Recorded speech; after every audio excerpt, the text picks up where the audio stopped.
Hello, our New Year 12s. Mr. Burke and I can't wait to teach you. Today I'm going to be introducing you, giving you a taster session on what we call applied ethics. As you'll find out next year, our philosophy course is divided into epistemology, that's theories of knowledge, and into ethics. And I think the most interesting, exciting, and engaging aspect of ethics is when we apply it to the real world. And when we apply it to the real world, we take some of the ideas that we read about in the textbook and when we read about in the actual works of the philosophers, and we say, well, how is this actually going to work in a real life situation?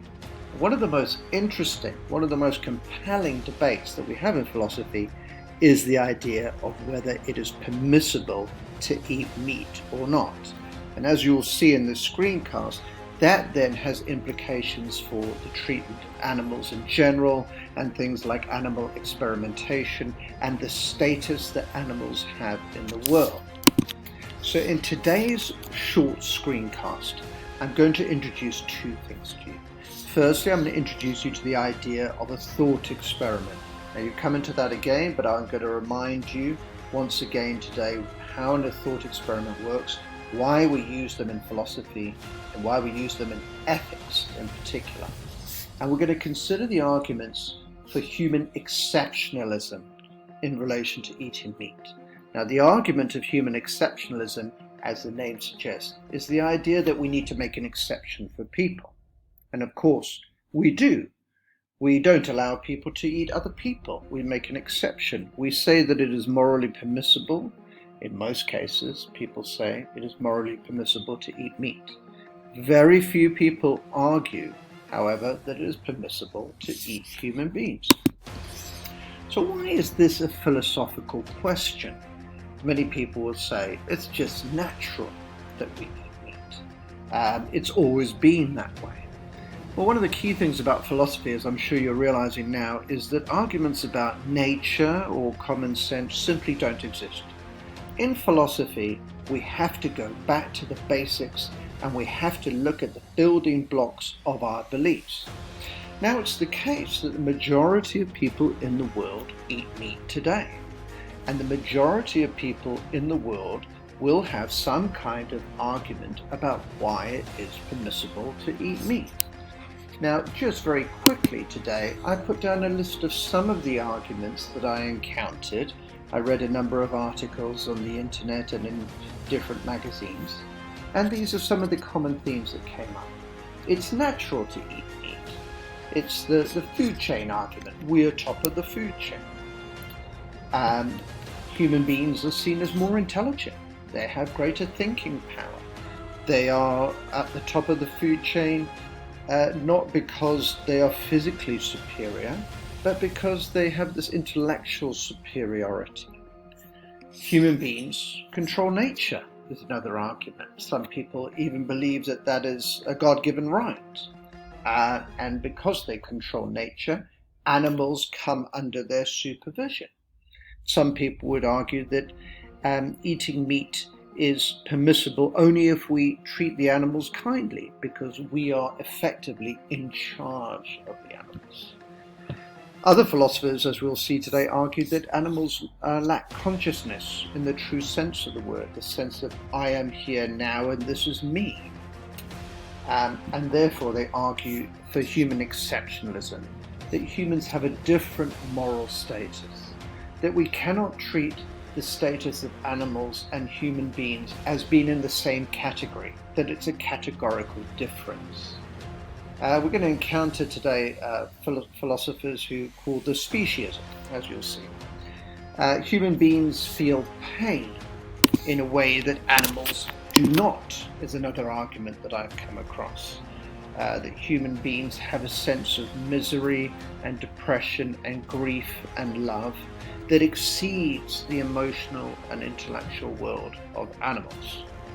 And then there's the biological and practical argument that meat is part of a nutritious diet. Now, in today's lesson, we won't be able to contest all of these or look at all of them in detail, but we're going to do a very interesting thought experiment that's going to bring some of these arguments into question, I think. Now, when we're looking at these very complicated arguments here, one of the ways that we can do so is by introducing a thought experiment, as we saw previously. Now, just to remind you, thought experiments are usually very much real fun in philosophy because they use hypothetical situations to test the logic of an argument. They use what philosophers call subjunctive reasoning, which is the what-if reasoning. What would happen if, as we see today, the world was controlled by aliens?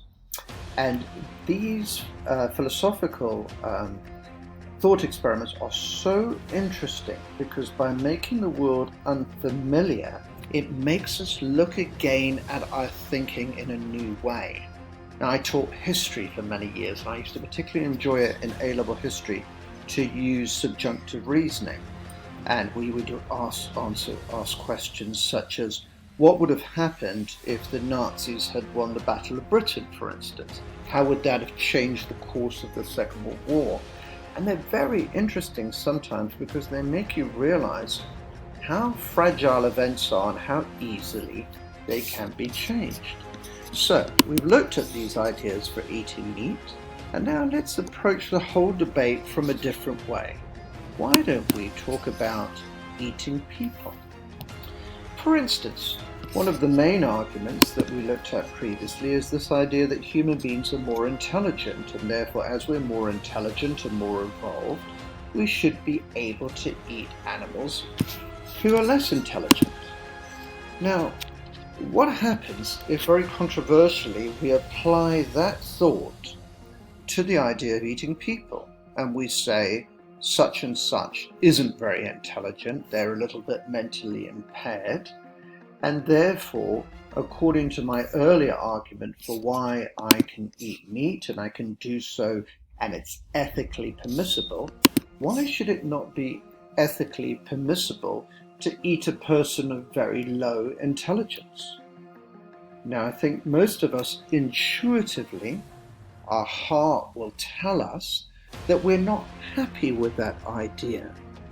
And this is how the thought experiment begins to work then. Well, if we are so averse to eating people, what is it that gives people this special status? How do we account for this human exceptionalism? And I'm going to give you the details of the thought experiment now. I've taken this from a YouTube channel which I strongly recommend to you. The address is down here at the moment, and this is the thought experiment.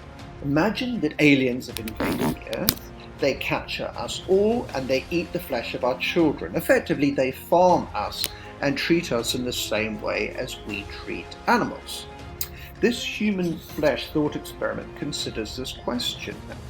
Now, I'm going to show you the clip, and another interesting thing about this website, and I urge you to have a look at it, is you could find expert views based on these thought experiments, as well as celebrity responses at this HTTP address over here. So I strongly recommend this. We're now going to watch the video, and we're going to talk about it a little bit afterwards. Imagine you wake up with a start. Legions of aliens are attacking our planet. They are far superior to us, physically, mentally, and technologically.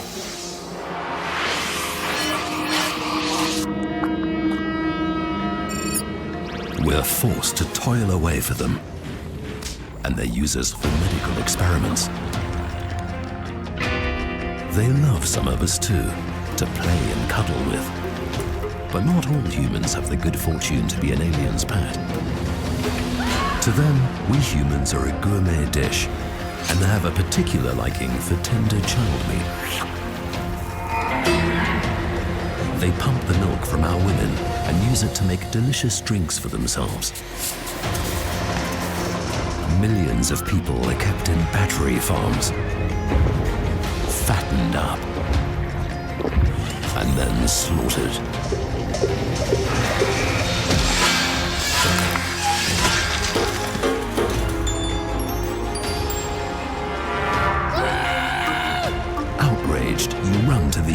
leader and take him to task. It has to stop. How can you be so cruel? But we're not so cruel at all. Under Article 4, Paragraph 32, Section 5B of the Intergalactic Human Welfare Ordinance, our behavior is absolutely legal. Your minds are primitive, as is your language.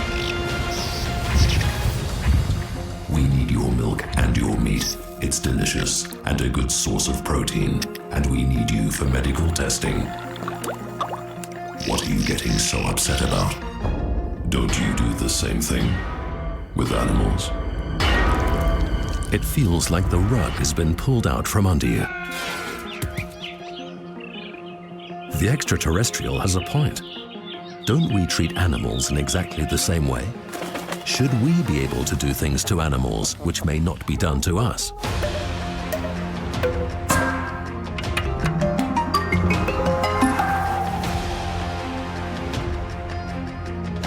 So we see from this thought experiment that our neat categories of why we eat meat become problematized if we look back and we look at some arguments, for instance, that it is natural to eat meat. The food chain argument has come back to bite us now, hasn't it? Because the aliens, being far more powerful and indeed far more intelligent than us, and indeed being in control of nature, are now able to turn those arguments against us. And they're able to present a scenario in which the battery farming of human beings and the consumption of human flesh is perfectly ethically permissible in light of the fact that that's how we treat animals. Some of the other arguments are perhaps a little bit more complex, but if we look at the final one, that meat is part of a nutritious diet, well, we saw that the alien ruler used this exact argument and talked about how delicious meat was and how he can't live without it, something that we often hear from people. So how do we approach this in the philosophy classroom, those of you who are going to be with us next year? Well, I am a debate coach and I love to have formal debates within the classroom. So with this particular thought experiment, we love to have two sets of parties. One will be the human ambassadors, and they will line up against the alien factory farmers. And in this particular scenario, the ambassadors will have to outline 3 clear reasons why they object to being farmed. And of course, the reply speeches will be by the alien factory farmers, who will anticipate and judge these arguments and produce counter arguments. Now, why this is so interesting is that in the past, philosophers have had quite a lot to say about the status of animals. Immanuel Kant, one of the most famous philosophers of all time, you'll certainly study him, says that animals are not rational beings. And as they are not natural beings, therefore, that we are allowed to eat them. Descartes goes even further. Descartes is another philosopher that you'll study mainly in the epistemology side of the course. Descartes famously calls animals automata, wind-up things that don't think, that simply follow instincts. And using this kind of argument, of course, we can justify the eating of animals, okay?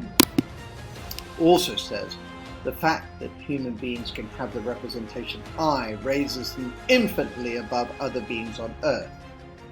He is a person of an altogether different in rank and dignity from such things as irrational arguments, animals rather. So again, we have the common theme there from Kant, that animals are irrational, from Descartes that they are autonomous, and back to Kant, who says that they are irrational and that we may dispose at our own discretion. We can do what we like with them. Now, not all philosophers agree. The incredibly famous English philosopher Jeremy Bentham, one of the originators of a very important school of philosophy called utilitarianism, famously said, the question is not, can they reason, that is animals, nor can they talk, but can they suffer? Why should the law refuse its protection to any sensitive being? Extraordinary words from a man in 1789 saying that animal suffering is what we should be concerned about. And so the kind of questions we'd be looking at in applied ethics and philosophy would be, how far can we give human special status? This question of exceptionalism, human exceptionalism, which we saw the leader of the aliens completely discarded. And the question is, are philosophers correct to draw divisions between ourselves and animals, as we've seen in the case of Kant, that animals are irrational, challenged by Bentham, who says it is not the power of speech nor reason that counts, but that animals are sentient beings, that they suffer, and that is what we should be questioning. More recently, a very famous philosopher, a utilitarian philosopher as well, called Peter Singer, an Australian philosopher, wrote an incredibly influential book called Animal Liberation in 1975. In it, he articulates the concept of speciesism, and that term we used earlier, human exceptionalism, is disputed by Singer. He calls it speciesism, and he says we have to take animal rights into account, and to think otherwise is no different from racism and sexism. Interestingly enough, going back to Bentham at one stage actually compared animal cruelty to the cruelty towards slaves, and Peter Singer uses much the same argument. Now, this idea of speciesism is one of the things that we would explore in the ethics classes in philosophy. So I think that gives you a very interesting insight into how complex this particular debate is. So Peter Singer's position makes some of our philosophical debates in terms of our relationship to animals, our ethical duties towards them, very complex. And so some of the questions that we ask ourselves is, do we have the right, the ethical right to kill animals? Should we reduce animal suffering to a minimum? I say here, think of factory farming, or we might think of, say, eating free-range eggs, rather than eating eggs that are produced in battery farms. And we need to ask ourselves, what's the environmental impact of eating meat and how that relates to the general welfare of human beings? And the most complex of all is, how and where do we draw a line between the animal and the human world? Related issues that we also look at within the field of applied ethics is animal experimentation, the use of animals as beasts of burden, for instance. Do we have the right to work animals into a state of decrepitness? The use of animals such as horses being turned into pet food. The use of animals as decoration, women and perhaps men even who wear fur coats. And Donald Trump's son, trophy hunting rare animals across the world. So these are the kind of questions that we'll be looking at. And I'm now going to show you an excellent video. Here is the HTTPS address on YouTube if you are interested in this. You don't have to watch this video, but this video will show you how you have to be very logical and methodical in your philosophical thinking when it comes to these questions of animal.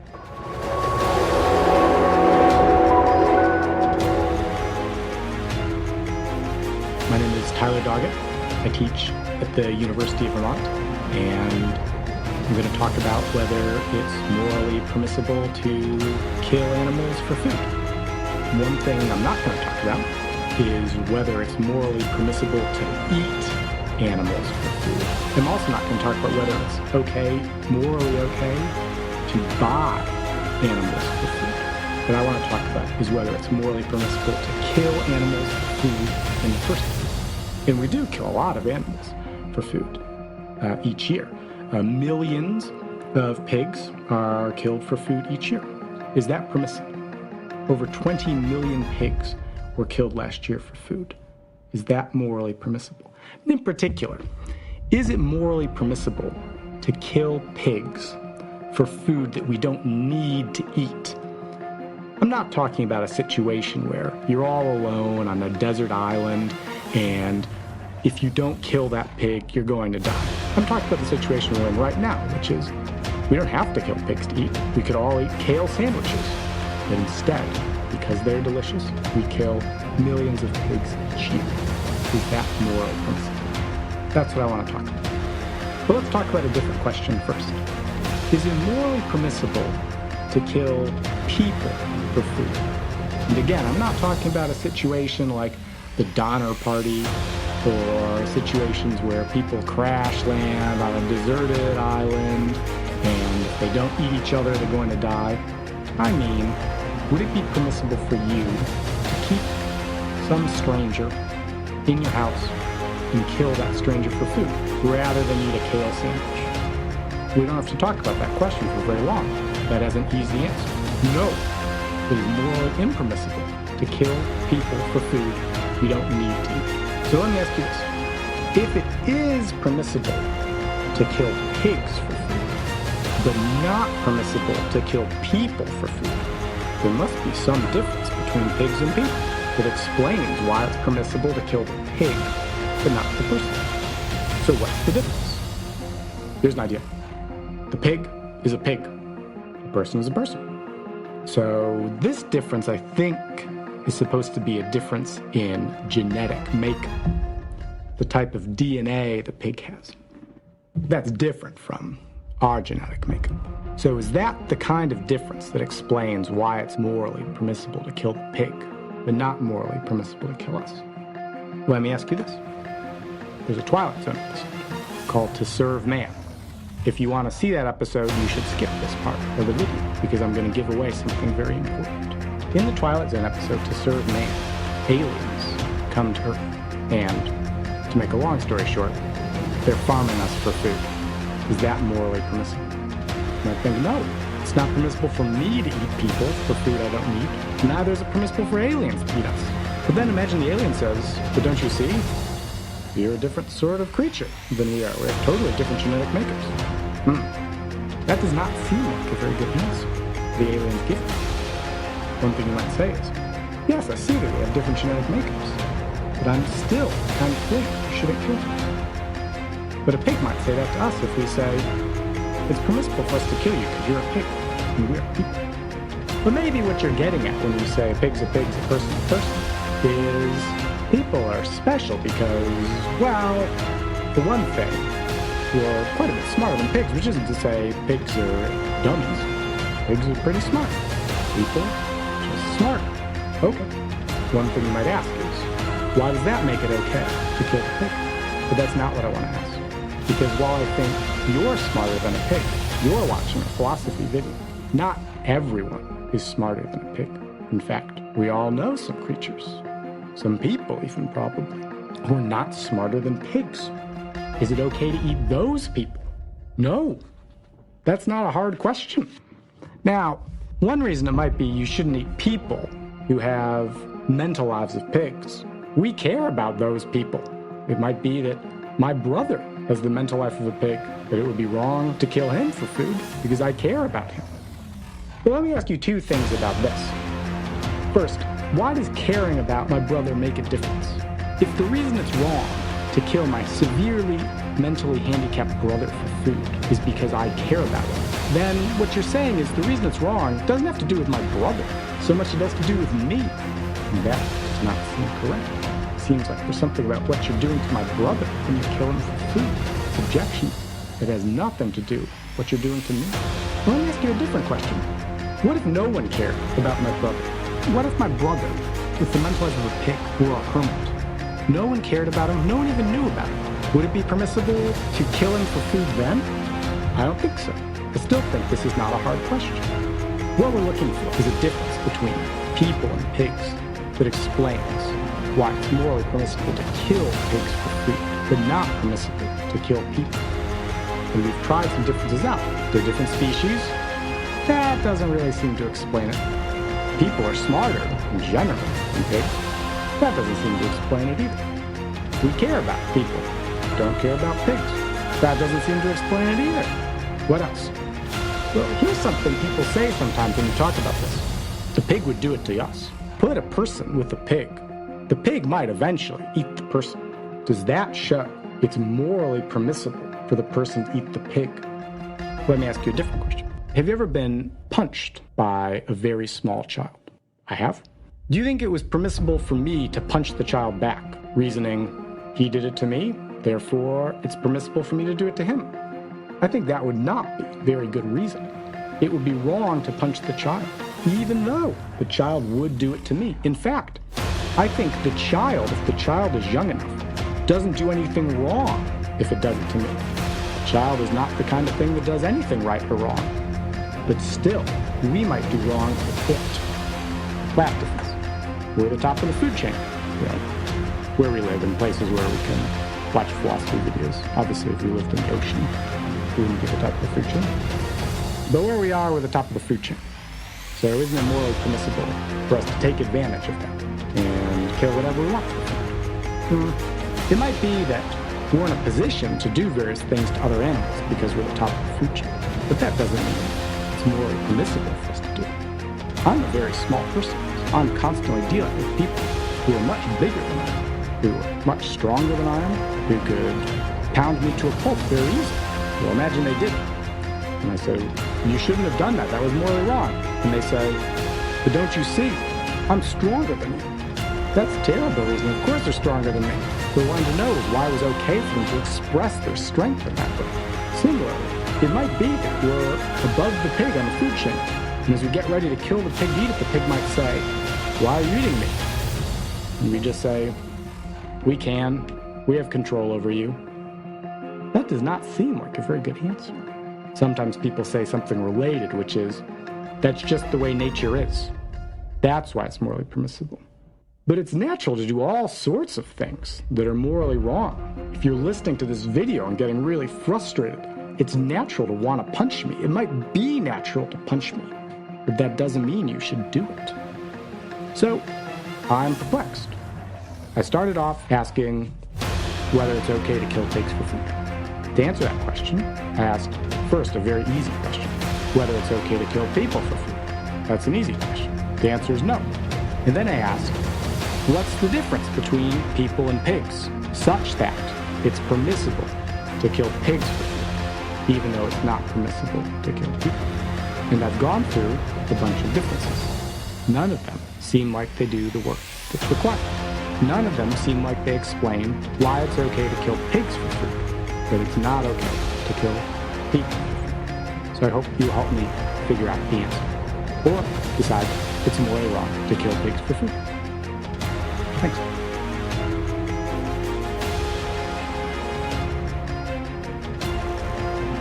So a very interesting YouTube video that makes you think very carefully about your position. And it shows you that philosophy makes you look at things like your ethics at ground level. You go right to the beginnings, to the principle, to the foundations of your thinking. It makes you define your terms very clearly and set out your arguments logically. And in many cases, you will find yourself contradicting yourself, because often in society, we work on prejudice and we work on myth and we work on misapprehensions of truth and nature. And so I think you would have found these thought experiments very interesting today. They highlight contradictions in our thinking that we're often unaware of. I'm very much looking forward to seeing you in the philosophy classroom, and I can't wait to debate some of these ethics with you.